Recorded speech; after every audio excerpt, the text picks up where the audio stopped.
Good morning. എല്ലാവർക്കും ഹൃദയം നിറഞ്ഞ നവരാത്രി ആശംസകൾ. അപ്പോൾ നവരാത്രിയൊക്കെ ആയിട്ട് എല്ലാവരും ഇത്രയും ദിവസം ആഘോഷിച്ചുകൊണ്ടിരിക്കുകയായിരിക്കും. ഇന്നിപ്പോൾ എല്ലാവർക്കും അവധിയല്ലേ. അവധിയായിട്ട് വൈകുന്നേരം പുറത്തു പോകാനുള്ള പരിപാടിയൊക്കെ ഉണ്ടെങ്കിലും പുറത്തു പോയിട്ട് വന്നിട്ട് എളുപ്പത്തിൽ ഉണ്ടാക്കാൻ പറ്റുന്ന ഒരു പനീർ റെസിപ്പിയാണ് നമ്മൾ ഇന്ന് ചെയ്യുന്നത്, പനീർ ഗീ റോസ്റ്റ്. അപ്പോൾ നിങ്ങളിങ്ങനെ പനീർ ഉണ്ടാക്കി നോക്കിയിട്ടില്ലെങ്കിൽ ഉറപ്പായിട്ടും ട്രൈ ചെയ്യൂ കേട്ടോ. ബാച്ചിലേഴ്സിനാണെങ്കിലും വളരെ എളുപ്പത്തിൽ തയ്യാറാക്കാൻ പറ്റിയ റെസിപ്പിയാണ്. അപ്പോൾ നമ്മുടെ പനീർ ഗീ റോസ്റ്റ് എങ്ങനെയാണ് തയ്യാറാക്കുന്നതെന്ന് നമുക്ക് നോക്കാം. നമുക്ക് നമ്മുടെ ഇൻഗ്രീഡിയൻസ് നോക്കാം. ഞാനിപ്പോൾ 1 ടേബിൾ സ്പൂൺ കുരുമുളക് എടുത്തിട്ടുണ്ട്, 1 ടേബിൾ സ്പൂൺ മല്ലി എടുത്തിട്ടുണ്ട്, മുഴുവൻ മല്ലി. അതുപോലെ തന്നെ 1/2 ടീസ്പൂൺ പെരുംജീരകം എടുത്തിട്ടുണ്ട്, 1 ടീസ്പൂൺ നല്ല ജീരകം എടുത്തിട്ടുണ്ട്, 1/4 ടീസ്പൂൺ ഉലുവ എടുത്തിട്ടുണ്ട്, 4 ഗ്രാമ്പു എടുത്തിട്ടുണ്ട്, 1 ഏലക്ക എടുത്തിട്ടുണ്ട്, 3 വറ്റൽമുളക് 3 എടുത്തത് എന്താണെന്ന് വെച്ചാൽ എൻ്റെ കയ്യിലുള്ള വറ്റൽമുളകിന് നല്ല എരിവാണ്, ഭയങ്കരമായിട്ട് എരിവ് കൂടുതലാണ്, അതുകൊണ്ടാണ് 3 എടുത്തത്. നിങ്ങളുടെ കയ്യിലുള്ള വറ്റൽമുളകിന് എരിവ് കുറവാണെങ്കിൽ 6 7 എടുക്കാം കേട്ടോ. ഞാനപ്പോൾ കളറിനായിട്ട് എൻ്റെ കയ്യിൽ വറ്റൽമുളക് മാത്രമേ ഉള്ളൂ. പിന്നെ കാശ്മീരി ചില്ലി പൗഡറാണുള്ളത്, കാശ്മീരി ചില്ലി ഇല്ല. കളറിനായിട്ട് കാശ്മീരി ചില്ലി നിങ്ങളുടെ കയ്യിലുണ്ടെങ്കിൽ 3 വറ്റൽമുളക് 4 കാശ്മീരി ചില്ലിയും അങ്ങനെ മിക്സ് ചെയ്തെടുത്തോളൂ കേട്ടോ. ഇല്ലെങ്കിൽ ഒരു 8 9 കാശ്മീരി ചില്ലി മാത്രം എടുത്താലും മതി. കുരുമുളകൊക്കെ നമ്മൾ ചേർക്കുന്നുണ്ടല്ലോ. അപ്പോൾ ഇല്ലെങ്കിൽ ഞാൻ ചേർക്കുന്ന പോലെ കാശ്മീരി ചില്ലി പൗഡറും കൂടി ചേർത്തെടുക്കാം. പിന്നെ ഒരു 10 അല്ലി വെളുത്തുള്ളി എടുത്തിട്ടുണ്ട്, 2 പീസ് ഇഞ്ചി എടുത്തിട്ടുണ്ട്, പിന്നെ 2 വലിയ സവോള ചെറുതായിട്ട് ചോപ്പ് ചെയ്തെടുത്തിട്ടുണ്ട്, 200 ഗ്രാം പനീർ എടുത്തിട്ടുണ്ട്. 200 ഗ്രാം പനീറിനുള്ള അളവുകളാണ് ഈ പറയുന്നത്. ഇത് ഞാൻ ഡിസ്ക്രിപ്ഷൻ ബോക്സിൽ കൊടുത്തിരിക്കാം കേട്ടോ, എത്രയാണ് അളവുകൾ എന്നുള്ളത് കറക്റ്റായിട്ട്. അപ്പോൾ ആദ്യം നമുക്ക് ഈ മസാലകളൊന്ന് റോസ്റ്റ് ചെയ്തെടുക്കണം, അതിനുശേഷം വേണം ബാക്കിയുള്ള കാര്യങ്ങൾ. പിന്നെ ഇതിലേക്ക് വേണ്ടത് പഞ്ചസാരയും തൈരുമാണ്. അപ്പോൾ അത് രണ്ടും നമ്മുടെ കയ്യിൽ എപ്പോഴും ഉള്ളതാണ്. തൈര് അധികം പുളിയില്ലാത്ത തൈരായിരിക്കണം എടുക്കേണ്ടത്. അപ്പോൾ നമുക്ക് ആദ്യം ഇതൊന്ന് ഡ്രൈ റോസ്റ്റ് ചെയ്തെടുക്കാം. നമുക്ക് ആദ്യം നമ്മുടെ സ്പൈസസ് ഒരു പഴയ പാനിലേക്ക് ഇട്ട് കൊടുക്കാം കേട്ടോ. പുതിയ പാനിൽ ഒരിക്കലും സ്പൈസസ് ഡ്രൈ റോസ്റ്റ് ചെയ്യരുത്, പാനിൻ്റെ കോട്ടിങ് പോവും. അപ്പോൾ എല്ലാ സ്പൈസസും ഒരുമിച്ച് തന്നെ നമുക്ക് പാനിലേക്ക് ഇട്ട് കൊടുക്കാം. ഇതൊരു 2 മിനിറ്റ് ഒന്ന് ലോ ഫ്ലെയിമിൽ വെച്ചിട്ട് ചൂടാക്കി എടുക്കുക. ലോ ഫ്ലെയിം ആയിരിക്കണം, 2 മിനിറ്റ് സമയത്തിൽ കൂടുതൽ എടുക്കരുത്. ഇപ്പോൾ നമ്മൾ വറ്റൽമുളകോ കാശ്മീരി ചില്ലിയോ ഇതിലേക്ക് ചേർക്കരുത്. നല്ലൊരു മണം വന്നു തുടങ്ങും സ്പൈസസിൻ്റെ. ആ ഒരു സമയമാവുമ്പോൾ മാത്രം നമ്മൾ വറ്റൽമുളകോ കാശ്മീരി ചില്ലിയോ ഏതാണ് ചേർക്കുന്നതെന്ന് വെച്ചാൽ ആ സമയത്ത് മാത്രം ചേർത്ത് കൊടുക്കുക.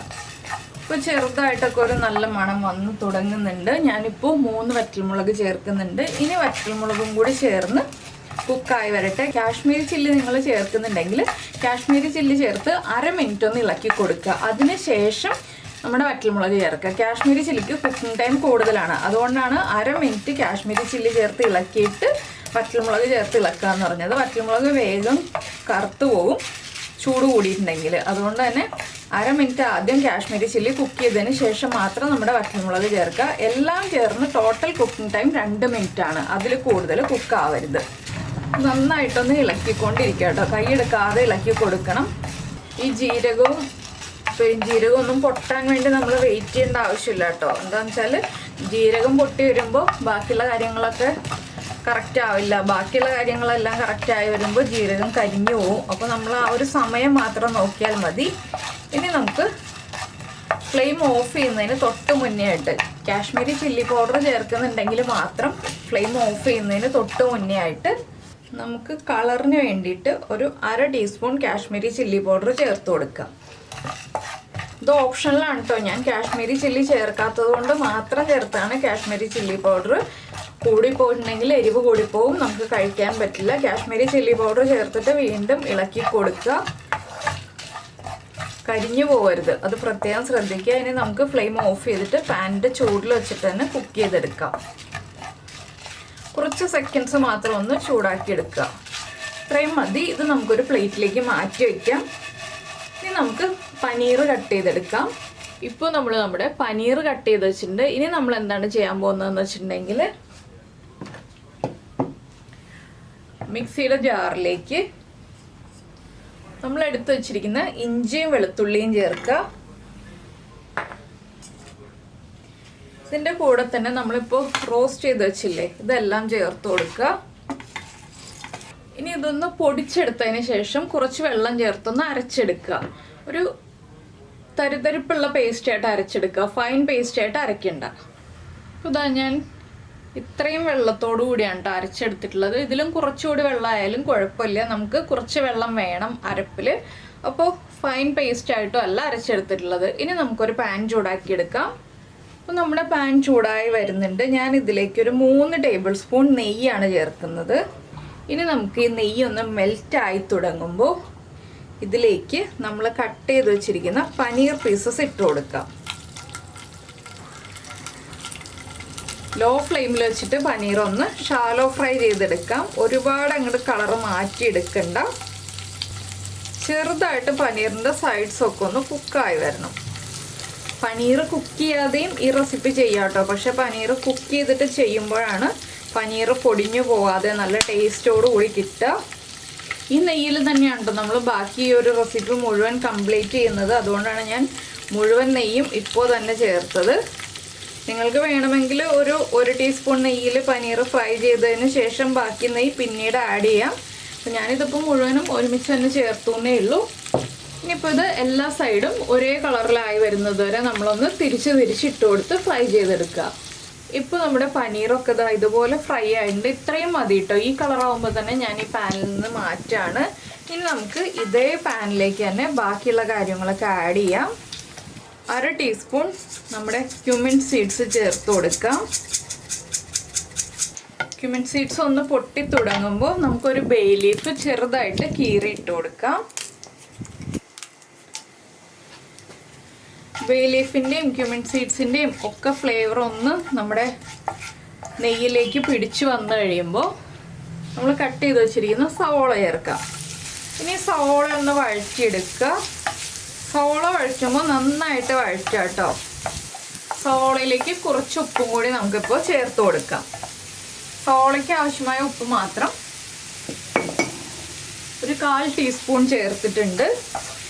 പിന്നെ സവോളയുടെ കളറൊക്കെ ഒന്ന് മാറി വരട്ടെ. വല്ലാതെ ബ്രൗൺ ആയി പോകണ്ട, എങ്കിലും ഒരുവിധം നന്നായിട്ടൊന്ന് കളർ മാറി വരണം. അതുവരെ നമുക്കൊന്ന് ഇളക്കി കൊടുക്കാം. ഇപ്പോൾ നമ്മുടെ സവോളയൊക്കെ ഒന്ന് കുക്കായി വന്നിട്ടുണ്ട്. നമുക്ക് ഫ്ലെയിം കുറച്ചിട്ട് ഇതിലേക്ക് ഒരു 1/4 ടീസ്പൂൺ മഞ്ഞൾപ്പൊടി ചേർക്കാം.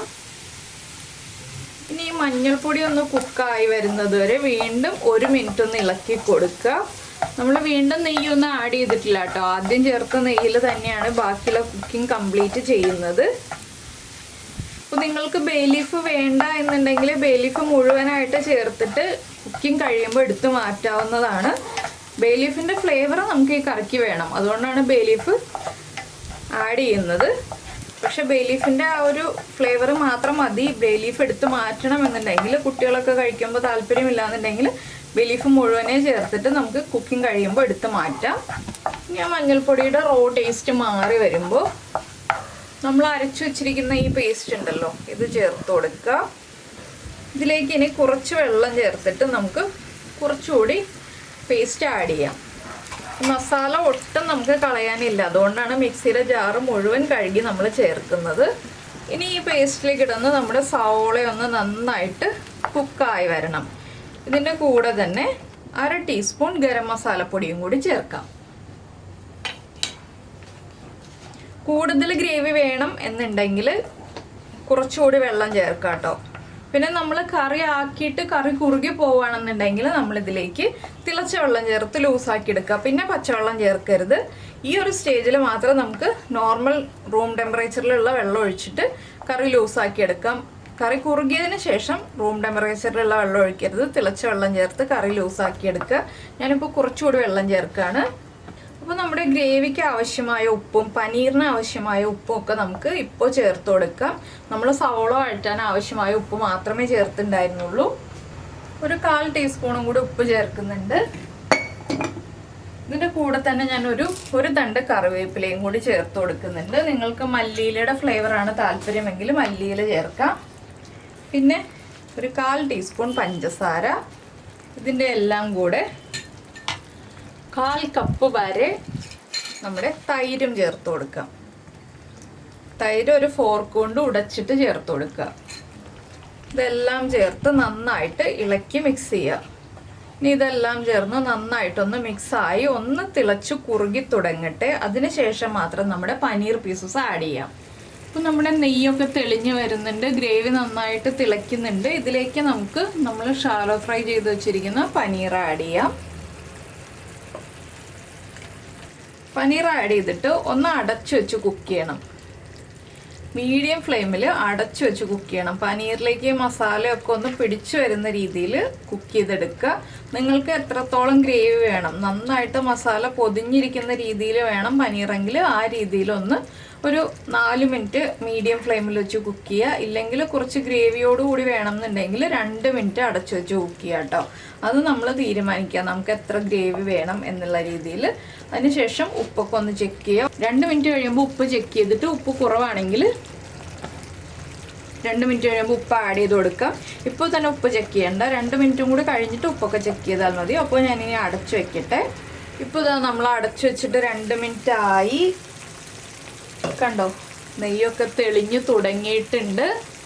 ഇനി ഞാനൊന്ന് ഇളക്കി മിക്സ് ചെയ്യാണ്. ഇപ്പോൾ ടേസ്റ്റ് ചെയ്യാം കേട്ടോ. പുളി കൂടുതലാണെന്നുണ്ടെങ്കിൽ, ആ തൈരിൻ്റെ പുളി കൂടുതലാണെന്നുണ്ടെങ്കിൽ ഇപ്പോൾ പഞ്ചസാര ചേർക്കുക. എരിവ് കൂടുതലാണെന്നുണ്ടെങ്കിൽ കുറച്ച് പഞ്ചസാരയും തൈരും ചേർത്ത് മിക്സ് ചെയ്തിട്ട് ആഡ് ചെയ്യുക. എരിവ് കുറവാണെന്നുണ്ടെങ്കിൽ കുരുമുളക് പൊടി ആഡ് ചെയ്യുക. ഉപ്പ് കുറവാണെങ്കിൽ ഉപ്പ് ചേർത്ത് കൊടുക്കുക. അങ്ങനെ പല ഓപ്ഷൻസും നമുക്ക് ചെയ്ത് കറി കറക്റ്റ് ചെയ്യാവുന്നതേ ഉള്ളൂ. പിന്നെ ഈ ഒരു പ്രശ്നങ്ങളൊന്നും ഇല്ലെങ്കിൽ ഒന്നും ആഡ് ചെയ്യേണ്ട ആവശ്യമില്ല കേട്ടോ.